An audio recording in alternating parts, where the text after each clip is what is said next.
los programas anteriores hicieron un análisis un poco festivo y por supuesto siempre impromptu de la política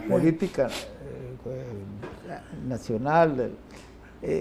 Hay algunos temas que están pendientes en el país y que se plantearían igual, no importa quién hubiera ganado las elecciones.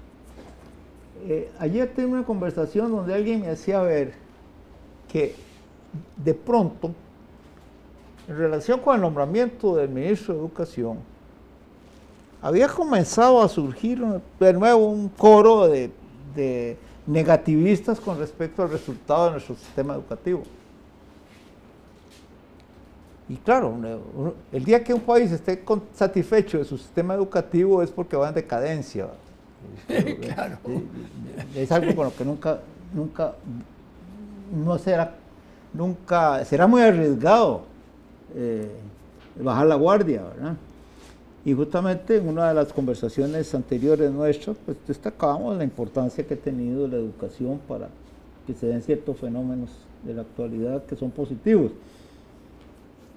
Y la pregunta final era, bueno, ¿es tan malo el sistema educativo como para decir que no sirve para nada? Y comenzaban las preguntas entre amigos sobre cómo es posible que digamos eso, si individualmente, varios de los que estaban presentes, habían salido de escuelas públicas costarricenses, algunas de ellas rurales, y habían hecho una carrera académica, incluso en instituciones extranjeras de cierto fuste, y lo habían hecho bien. Entonces uno se queda un poco pensando si efectivamente todo ha sido tan desastroso en eso, ¿verdad? Y claro que no hay manera de medir. Si uno dice que en la meseta, que el Valle Central en Costa Rica la presión atmosférica es muy baja para respirar bien, pues trae un manómetro y lo mide y dice sí o no. Sí, claro. Pero es que con eso no es así. Cualquiera se siente en capacidad de decir, no, ese montón de carajillos que tiran piedras en tal barrio, y entonces le echan la culpa a la escuela y todo.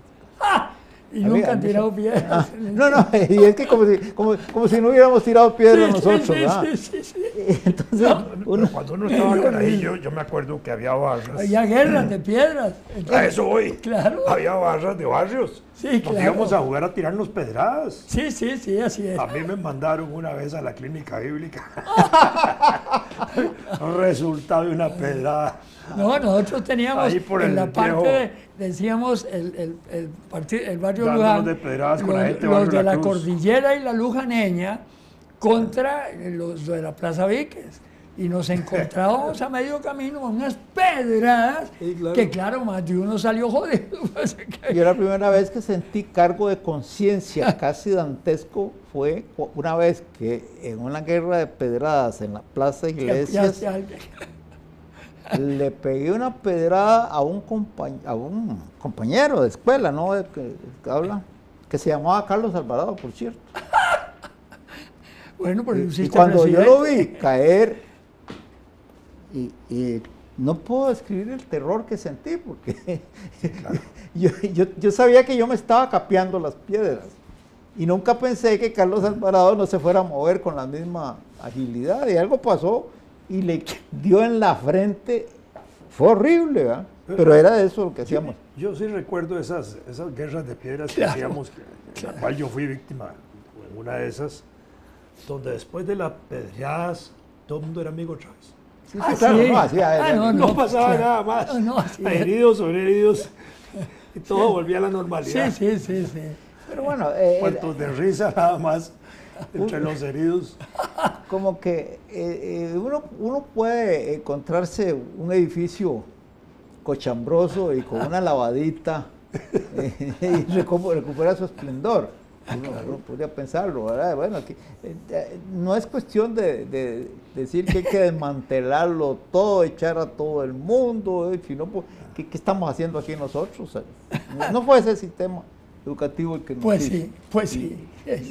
Y yo decía con un poco con una gran falta de Hombre, humildad. perdón, a propósito de eso que estás diciendo. Ayer estaba con mi nieta en la cuestión de Guadalupe, en el centro comercial de Guadalupe, que vamos de vez en cuando a hacer comprillas. Y me para un muchacho, y yo con mi nieta. Usted es don Álvaro Fernández, ¿verdad? Sí, señor. Vea, deme la mano.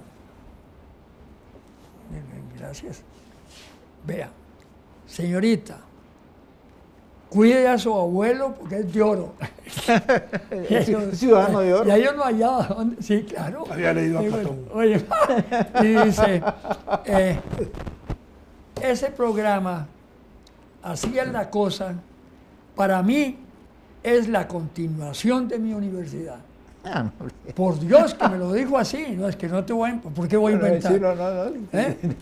Para mí es la continuación de la universidad. Todos los días, claro, ustedes tienen ratos en que hacen bromas o que hacen eso, pero en general siempre tienen cosas extraordinarias en el campo histórico, en el campo literario, en el campo musical.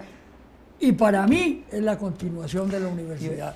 Señorita, la felicito por tener un abuelo. Puchica, a mí me quedé de veras.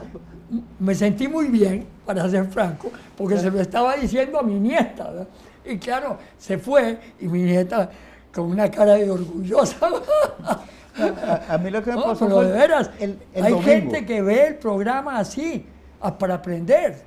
De veras, los choferes de taxi. Ojalá enseñemos algo. No, yo no sé, yo me siento... No, yo creo que sí, sí, a veces. Yo no me siento tan bien con el Bueno, resultado, pero bueno, hey, yo no lo hubiera dicho yo, pero fue que me lo dijeron. Entonces, sí, me sentí muy pero bien. Fíjate que yo estaba almorzando con varios miembros de mi familia, especialmente una hija, la menor, que había cumplido años esta semana.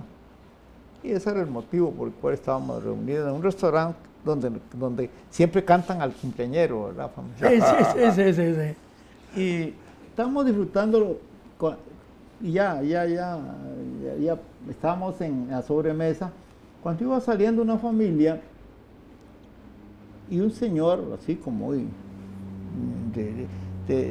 muy tranquilo, se devolvió y me preguntó si yo era fulano de tal, ¿verdad? Y eso uno dice, en esos casos siempre piensa, claro, Depende. y no, pero bueno, con mucha cortesía.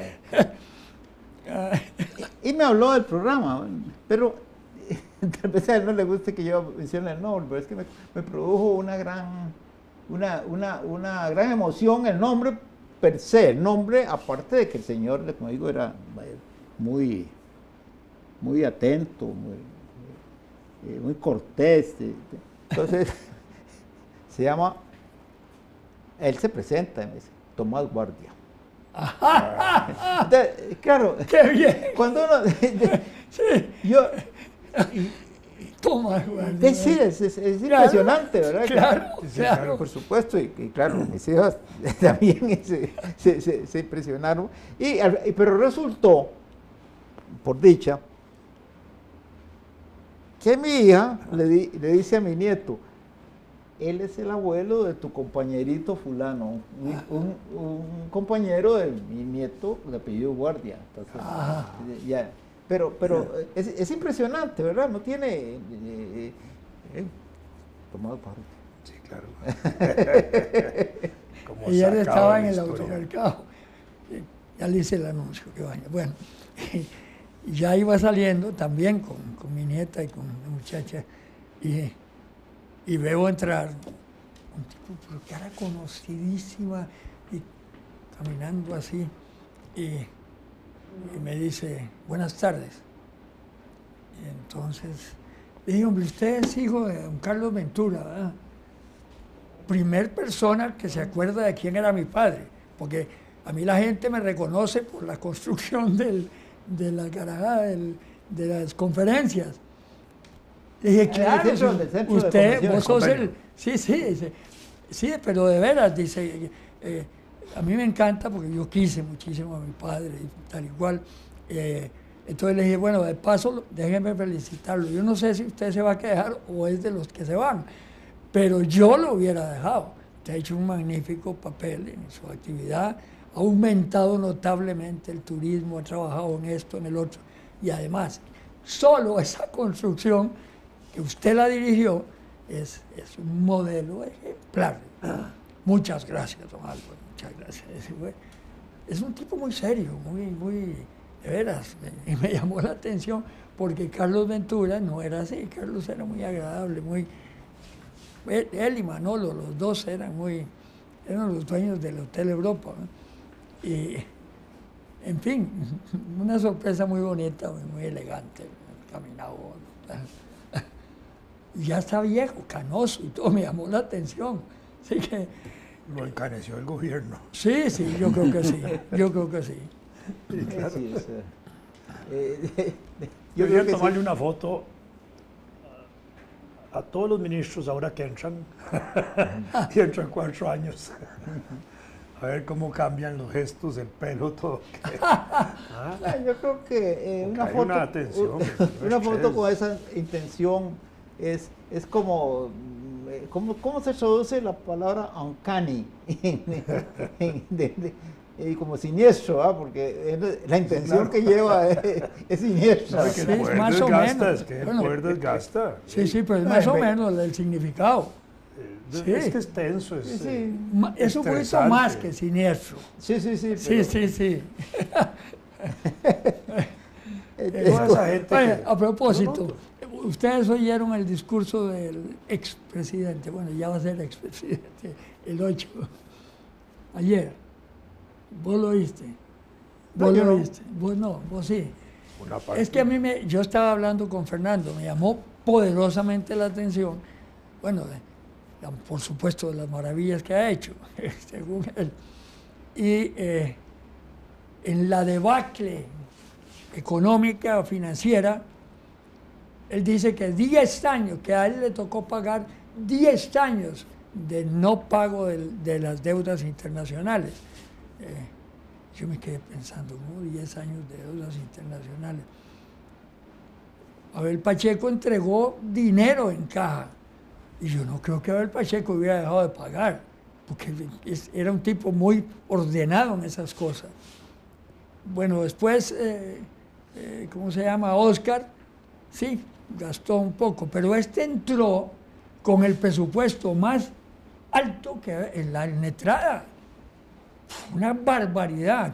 Inclusive fue rechazado en la asamblea y sin embargo el presidente de la asamblea de entonces lo pasó. Para mí, un acto que después en la sala cuarta lo censuró seriamente.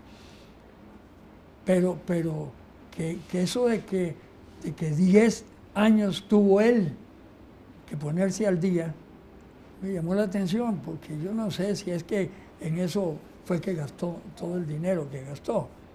Pero yo no opinaría hasta no ver los datos. Yo también, yo quiero verlos. Pero hay que verlo. Y como el armatoste ese que imprimieron, ahí está, ¿verdad? Pues se puede ir a consultar. ¿Cuál armatoste? Es que el informe del presidente, Sí. según parece, tiene 50.000 páginas. Era muy grande y lo bajó. Cogió una... Bueno, No. Imprimió ¿Se imprimió? 50 tomos Ajá. de 1000 páginas cada tomo.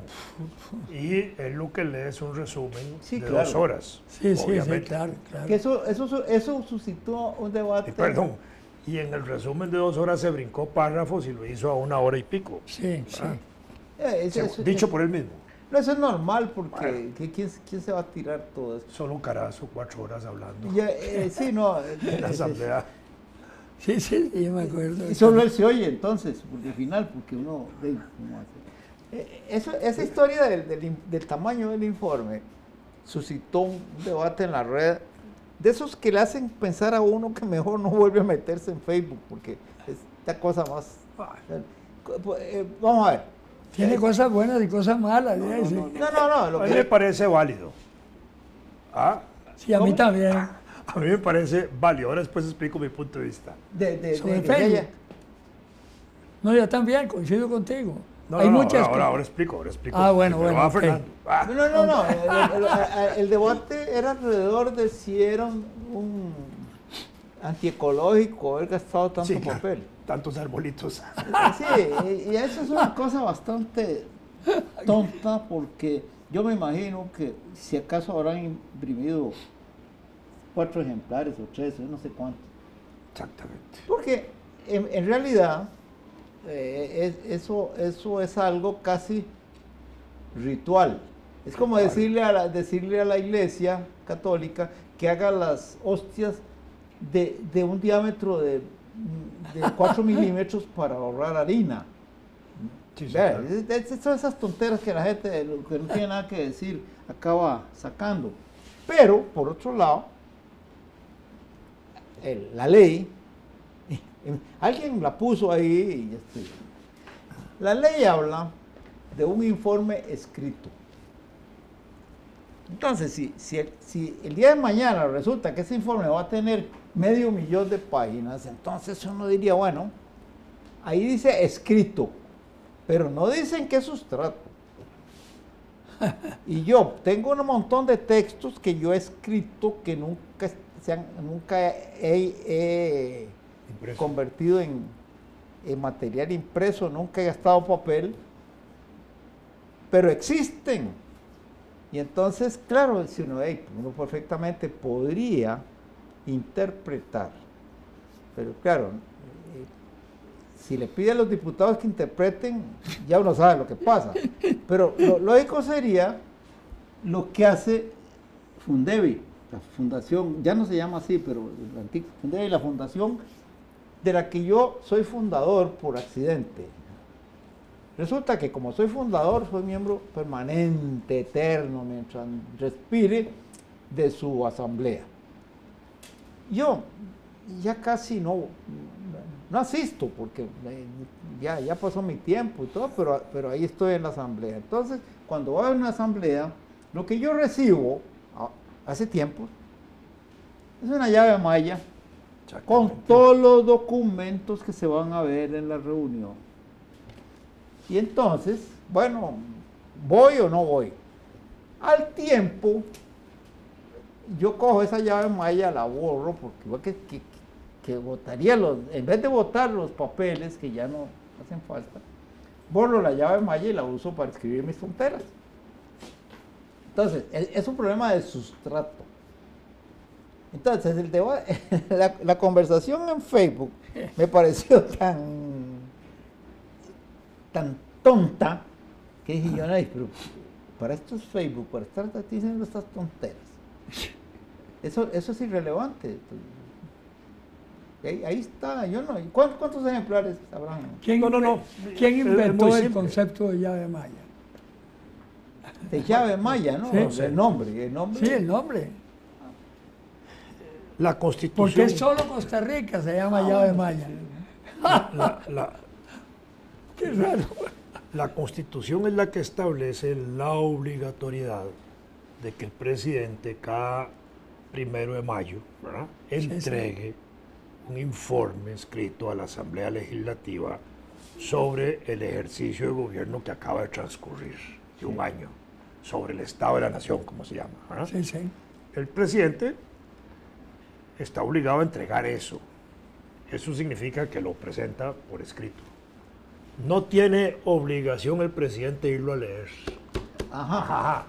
El presidente puede mandarlo y que el secretario de la Asamblea lo lea. Y creo que hay una oportunidad en que Déjeme explicarle. Sucedió con Laura Chinchilla. Exactamente. Sí. Laura Chinchilla se presenta el 1 de mayo, se arma el alboroto, no pueden recibir el discurso de la presidenta. Ella deja presentado el informe el 1 de mayo porque la Constitución le dice eso y se retira. Sí, así fue. Sí, claro. Y después la Asamblea Legislativa empieza en negociaciones para que ella llegue a leerlo. Yo que Laura no hubiera ido, la verdad. Sí, claro. No, por favor, léalo. Yo ya lo presenté, ahora le corresponde al secretario o a la secretaria del Congreso leerlo. Y proceden a leerlo. Ya. Ahora yo quisiera verlo. Ese es el punto. Entonces, pero igualmente están obligados a presentar un informe en los siguientes 15 días, del 1 al 15 de mayo, todos los ministros, a la Asamblea Legislativa y todos los presidentes de instituciones del Estado. Entonces, ¿qué es lo que ha hecho Luis Guillermo? Es el único presidente que se le ha ocurrido presentar todo junto. Eso no me sabía. Y eso me parece extraordinario. Yo, no por decir que, yo le sugerí eso una vez a José María Figueres.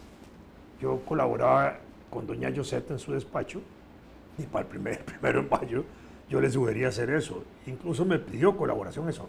No hubo manera de hacerlo, porque ahí fue tal desorden de los ministros que entre enero y marzo no presentaron informes y no se pudieron compilar. Pero eso sí iba a ser en ese momento, ¿verdad? Bueno, para presentar todo en un solo paquete. Sí, claro. En otro 1 de mayo, en el cual yo estuve en la Asamblea Legislativa ahí, porque me habían invitado para participar de comentarista de los sucesos, el informe presidencial que se leyó se entregó en llave maya a las personas que estaban ahí. Por supuesto que el discurso presidencial leído se le dio a los diputados, a los miembros que estaban ahí en un pequeño folleto, ¿verdad? Pero el grueso, los informes de ministros y de presidentes, eso nunca se ve ahí. En este caso, Guillermo lo hizo correctamente y presentó todos los informes, por eso es que es voluminoso. Sí. Y él lo único que hace es una síntesis de todo, que es lo que le corresponde hacer. No puede, solo Chávez, yo fui testigo de eso en Venezuela. Chávez se presentaba a la Asamblea Legislativa venezolana, a la Asamblea Nacional, con las pilas de informes, ¿verdad?, que le mandaban todos los ministros. Entonces se echaba un discurso de 8 horas y entonces iba leyendo de los distintos informes lo que le daba la gana. Pero eso era el desorden. Eso no podía ser así, pero aquí no, aquí está, Luis Guillermo echa su discurso programado para 2 horas, lo termina reduciendo ahora a 40 minutos y es válido. Sí. Y ahí tiene todo el resto del informe de la administración que está obligado a entregar. Sí, claro. Yo pienso que eso... ¿Qué haces esta aclaración? Eso es lo que sucedió. Claro, y eso es válido, es perfectamente válido. Sí. Otro acto importante lo había hecho Rodrigo Carazo. Cuando Rodrigo Carazo termina su administración, al mediodía del 8 de mayo, o antes del mediodía, antes de que entregara el poder, la Dirección General del Archivo Nacional llegó a la Casa Presidencial y Carazo le tenía todo el archivo de la Casa Presidencial que debía irse al Archivo Nacional debidamente empastado, y se había dejado copias, obviamente, para el trámite ordinario y lo que tenía que quedarse ahí. Eso lo ha hecho también Luis Guillermo Solís. Me parece que es una cosa importante porque permite, digamos, tener a la mano ahora sí de investigadores, de consultores, del público en general que quiere ir a ver ahí informes, a entretenerse ahí, pueden ir al Archivo Nacional perfectamente. Bueno, ojalá muchos oigan este programa. Hay que aterrizar. Para que se den cuenta de que estaban hablando paja. Así es, exactamente. Hay que aterrizar. Aterrizamos.